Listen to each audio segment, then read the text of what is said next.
Pertama,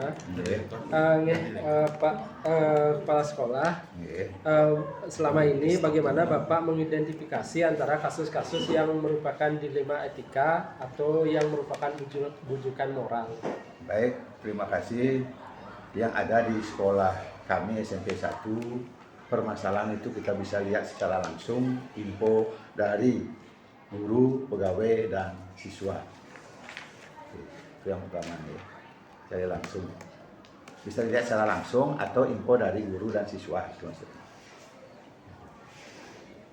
Terus yang nomor 2, coba yang nomor 2, mari kan konen tuh siap ya. Bagaimana Bapak menjalankan keputusan di sekolah, terutama pada kasus-kasus di mana ada dua kepentingan yang sama-sama benar dan sama-sama mengandung nilai kebajikan?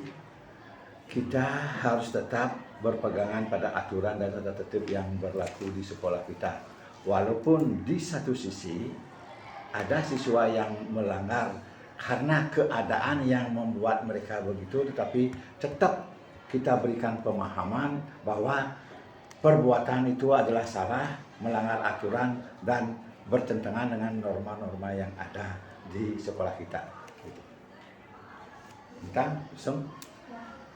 Langkah-langkah atau prosedur seperti apa yang biasa Bapak lakukan untuk menangani kasus dilema etika? Iya, yang paling efektif adalah dengan komunikasi dua arah dan pendekatan atau menunjuk tim yang disuruh untuk menyelesaikan persoalan tersebut. J. Yang lanjut karena yang sudah efektif tadi sudah dijawab. Hal-hal apa saja yang selama ini merupakan tantangan dalam Bapak mengambil keputusan pada kasus-kasus dilema etika? Tantangan tuh ya? Ya, tadi sudah dijawab yang efektif. Ya, sudah Sekalian. ya, sekalian Bapak yang sudah jawab.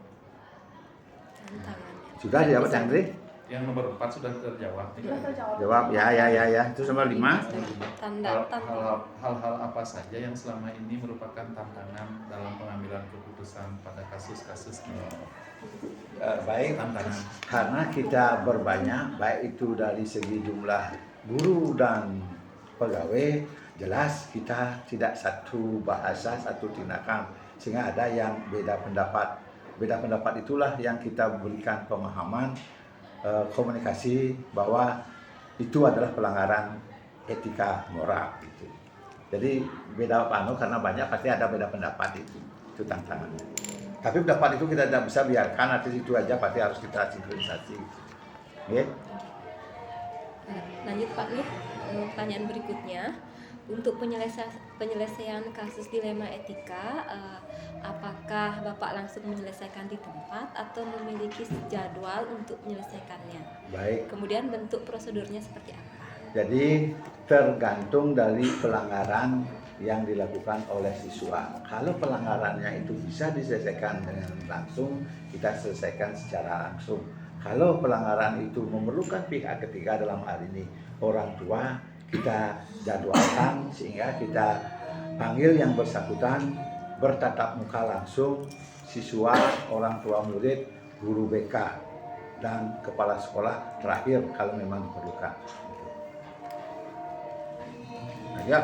Yang lanjut Pak adakah seseorang mungkin atau faktor-faktor yang selama ini mempermudah atau membantu Bapak dalam pengambilan keputusan dalam kasus-kasus dilema etika?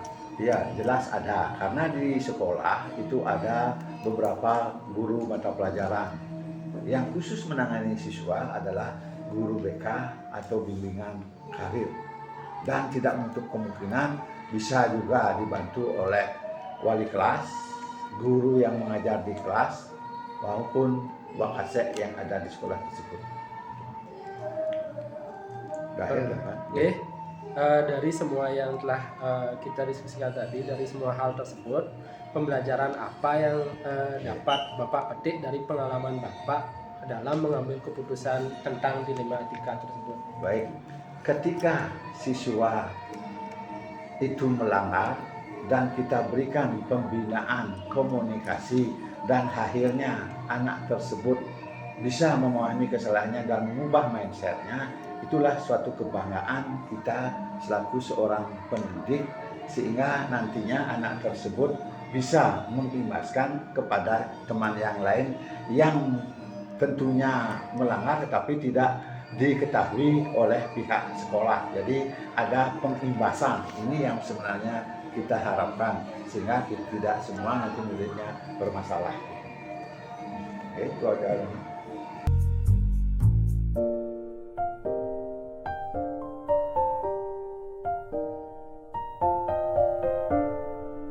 Terima kasih Bu telah menerima kami di sini sebagai calon guru penggerak untuk mewawancarai Ibu tentang dilema etika yang terjadi di sekolah Ibu. Aku pengen ketawa. Yang langsung aja saya ingin tahu sebenarnya bagaimana Ibu dapat mengidentifikasi kasus-kasus yang merupakan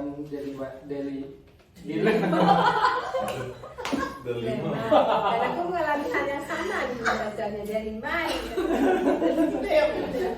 Apa dia? Pada dilema etika dan bukan moral. Oke. Teman-teman calon guru penggerak SMP 1 Tabanan, mudah-mudahan nanti lulus semua ya, kita bisa berkolaborasi nanti. Jadi pertanyaan pertama itu bagaimana kita mengidentifikasi, yang saya di sini sebagai kepala sekolah yang benar-benar sangat baru, bagaimana mengidentifikasi kasus atau kejadian yang merupakan dilema etika ataupun rujukan moral.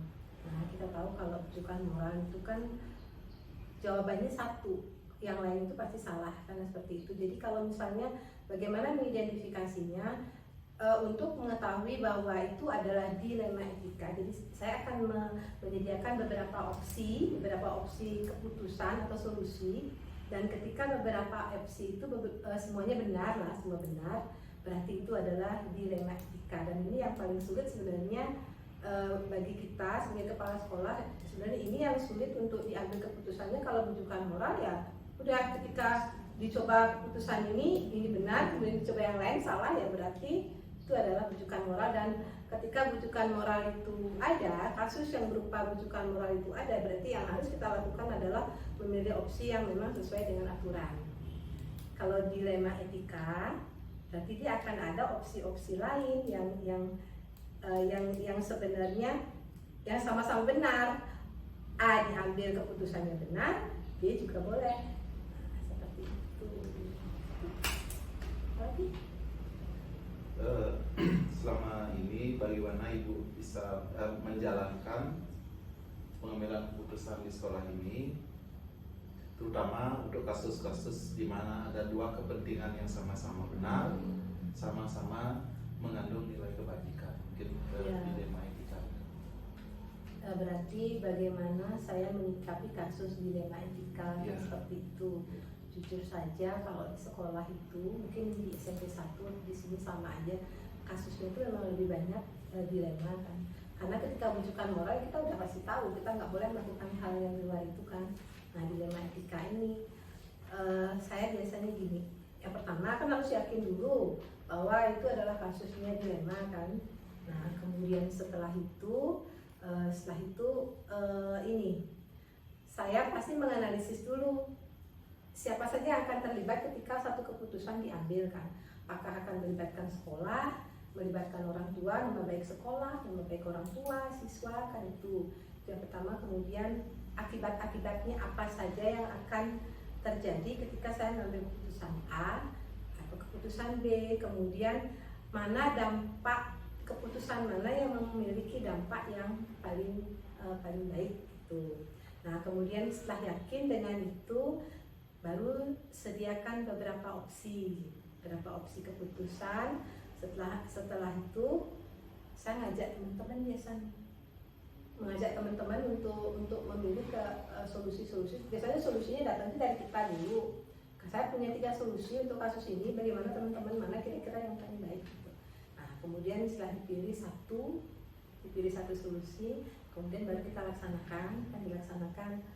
Setelah dilaksanakan itu dikaji lagi apakah benar atau tidak. Ini baru saja kan kejadian ini di SMP 4 Tabanan yang anak yang terlibat ini itu, nah itu dilema juga. Teman-teman ada yang tak sudang gitu kan,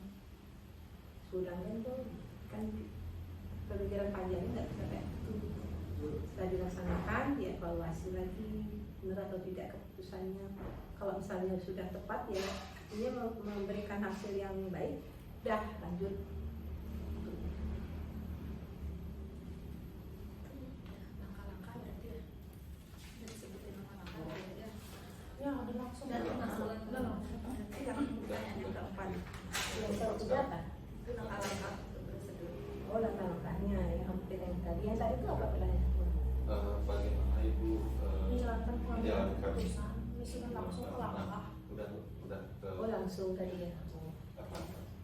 Sekarang pertanyaan keempat ya. Iya. Hal-hal apa saja yang selama ini Ibu anggap efektif dalam pengambilan keputusan pada kasus dilema etika? Oke, yang paling efektif tuh memanfaatkan teman-teman. Yang paling efektif itu adalah berkolaborasi dengan teman-teman di sini yang notabene mereka kan orang-orangnya asli tunjuk, senior-senior, jadi lebih banyak berkoordinasi sama mereka. Misalnya seperti kasus yang kemarin ini kan, jadi kan mereka banyak tahu kesalahannya seperti apa, jadi minta pendapatnya ke sana. Berani ya kita menerima lagi dia di sekolah ini, artinya mengajak dia masuk lagi, terus kita menanggung jawabi nanti karena masih wajib laporkan. Nah itu yang jelas itu ketika kasus-kasus seperti itu yang paling efektif itu adalah pertama pikirin ya sih, selalu pikir dulu, kemudian nyari opsinya, terus minta teman-teman di situ. Jadi memang ajak teman-teman itu paling efektif. Karena konsul dari Alex.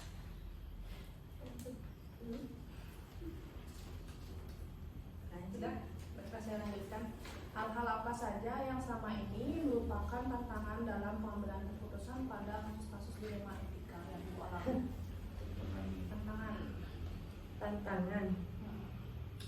Tantangan terbesarnya terutama bukan hanya di sini ya, kemarin di SMP 1 juga saya tuh orangnya terlalu care based thinking ya.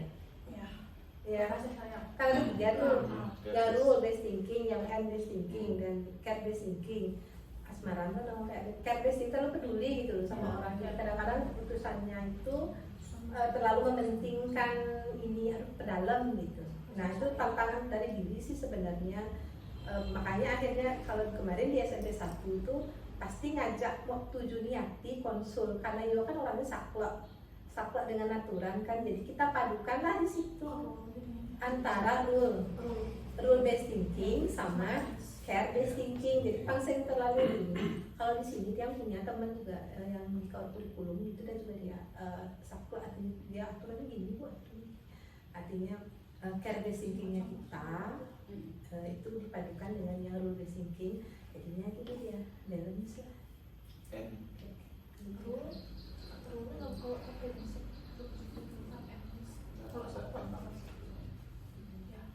Terkait penyelesaian masalah tentang dilema etika itu, untuk penyelesaiannya akan langsung diselesaikan saat itu juga.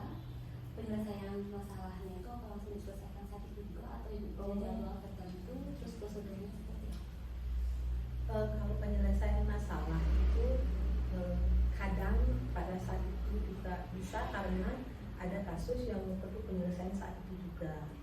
Ada juga kasus yang memang perlu harus dirembuk dulu, tidak berani sendiri. Kalau misalnya ada kasus yang perlu diselesaikan sendiri, ketika kemarin ini baru 2 hari yang lalu ini kejadian anak-anak di sini berantem kan, BK-nya mungkin nggak ini diajak ke sini lah, pada saat itu ya harus selesai pada saat itu. pada saat itu jadinya caranya itu memang mau nyadarin anak itu harus dari dasarnya, dia harus sadar dulu kalau dia itu salah kayak gitu ya, pada saat itu diselesaikan. Tapi untuk kasus-kasus yang besar kayak ini kayak kasus yang terakhir ini memang harus tembuk dengan yang kumpulin teman-teman, rapatkan guru dan juga kumpulkan anak-anak. Mereka bersedia, sehingga mereka bersedia untuk menerima si anak itu kembali ke sekolah. Guru-guru juga tidak ada pembulian, nanti sama sekali tidak ada pembulian. Kita coba dulu memperbaiki, membantulah, artinya membantu dia untuk jadi lebih baik kan. Sudah sih ada kemajuan beberapa hari berbeda nih ya. Saya rambutnya rapi yang kayak gitu, kayak gitu. Ada kasus yang memang harus selesai saat itu juga. Ada kasus yang tidak berani kita selesaikan sendiri, tergantung model kasusnya. Itu. Baik Bu, berikutnya adakah seseorang atau faktor-faktor nanti yang mempermudah Ibu atau membantu Ibu dalam menyelesaikan kasus dilema etika tersebut? Orang-orang atau faktor-faktor yang membantu Ibu dasar Ibu untuk menyelesaikan kasus-kasus tersebut. Kalau ada kasus-kasus seperti itu, kalau yang bisa tangani sendiri, sekarang tidak nanya sama siapa langsung. Tetapi kalau kasusnya itu sudah kayak kita bingung gitu, banyak teman-teman di kepala sekolah yang bertanya biasanya, teman-teman yang komunikasi KKS ya di MKKS, Pak Kadis ya, Pak Kadis juga kadang-kadang nelpon beliau atau chat-chat beliau, saya gini gimana gitu, atau Bu Kabid gitu biasanya. Kalau sebelum itu ya pasti di sini dulu teman-teman di sini dulu. Setelah temannya tidak di sini tidak bisa, berarti baru kalau nggak bisa sendiri ya sendiri aja.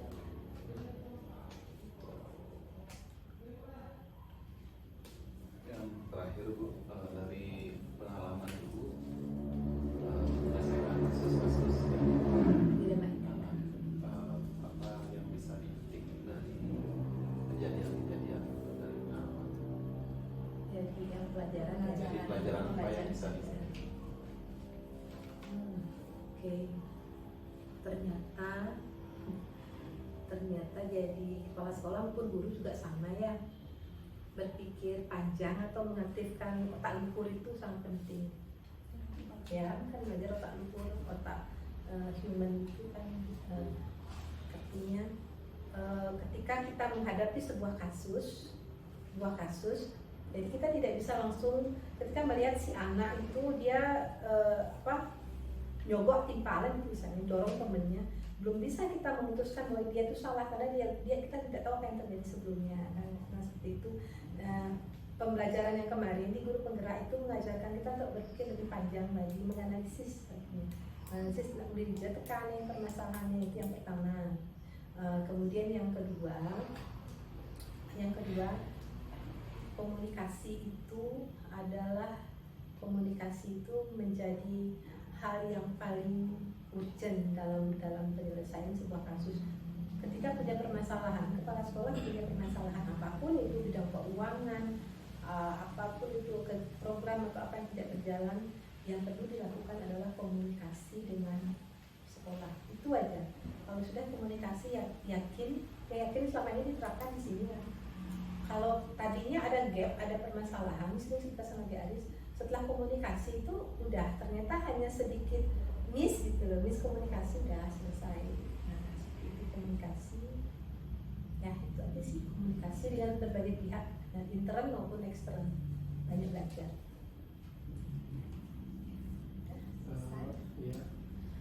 Terima kasih Bu telah membantu kami.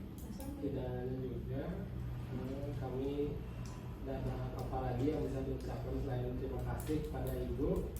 Semoga kedepannya bisa bantu kami jika kami perlu bantuan Ibu. Siap. Ya.